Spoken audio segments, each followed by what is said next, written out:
guys, welcome back. So today I did a one brand tutorial and I did it on all Tarte products. So if you didn't know, I recently did a Tarte takeover and I had so much fun. And I did have quite a few people asking if I would film the look that I did on my Tarte takeover. So this look is very similar. The lip is a little bit different, but I think everything else is pretty much spot on. So if you would like to see how I created this look, then just keep watching. Alright, starting with a clean face, I'm going to take the Tarte Pore Minimizing Primer. I absolutely love this. It smooths everything out on your face.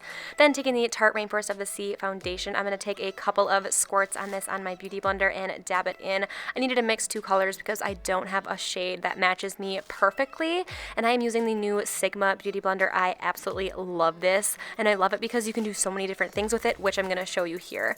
So on the pointed side, I'm now taking the Tarte Corrector palette, and I'm taking the light pink shade, and I am just putting this right underneath my eyes to cover up any discoloration. Then taking the Tarte Shape Tape Concealer. I'm mixing two shades together to really highlight and brighten my face. And then using that same part of the dampened sponge to blend away the concealer. I love this concealer because it is full coverage, but you need to make sure you're using it in the right way. Usually if you use a really dampened beauty blender, it's going to blend away a lot of the product, so I like to use a more like non-wet one. Next, taking the Tarte Contour Palette, I'm just going to be setting my eyes and everywhere we put the concealer. I'm using the Sigma F35 brush and just setting everywhere we put the concealer.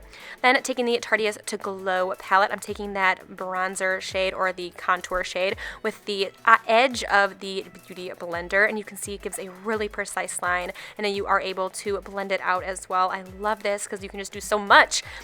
And then just putting this right underneath my cheekbones to give myself a nice contour, then also around the perimeter of my face. Then I'll use the same sponge just to blend out that area, just to make sure the contour looks nice. After that, I am going to be picking up the Tarte Princess Avenue or something like that, Princess Park Avenue bronzer. I'm just setting everywhere that we put that contour with my Sigma F10 brush, and then taking my Sigma F77 brush in that same Park Avenue Princess, that's what it's called, Park Avenue Princess bronzer, just to contour the sides of my nose. Next, taking this really unique brow product. I hadn't ever used this. I don't remember what it's called. I will leave it down below. It's kind of like brow fibers, and you're just kind of putting it over your brow. I thought it was so cool. It stayed for a really long time as well. I think the color was a little bit red for my brows, but I think it ended up looking really cool. Next, taking the eyeshadow palette from Tarte as well, taking that light brown shade with my Sigma E40 blending brush and just blending it into the crease and upper crease as a transition shade.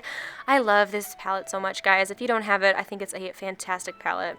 Then picking up the E25 brush in the deeper brownie orange shade. I'm just putting this into my crease, more directly into the crease than the other one, and then flipping my brush to the side and blending it out into the transition shade.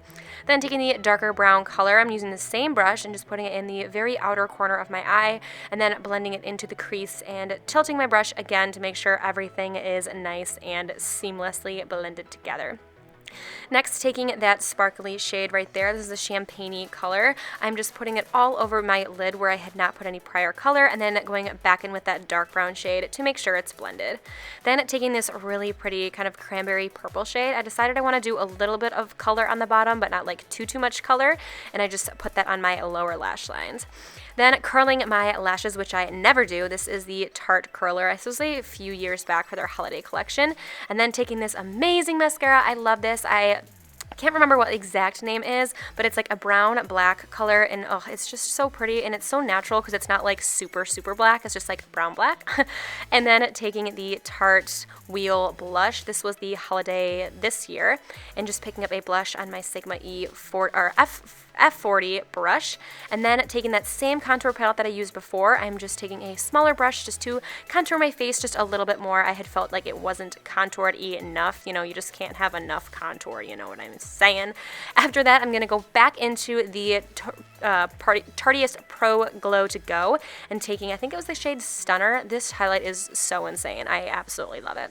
and my Sigma F23 brush, or is this the F03? I think it's the F03. I'm putting it everywhere that I want to be highlighted, so I mean, come on, it's like everywhere. And then taking the Tarte lip paint and lip liner. I will leave the names of these down below, but these are my favorite. I'm pretty sure this is the VIP lip paint. Oh, it's just so pretty, and I think it's just like an absolutely perfect color, and obviously the lip liner matches the liquid lipstick almost perfectly, and it's one of my all-time favorites.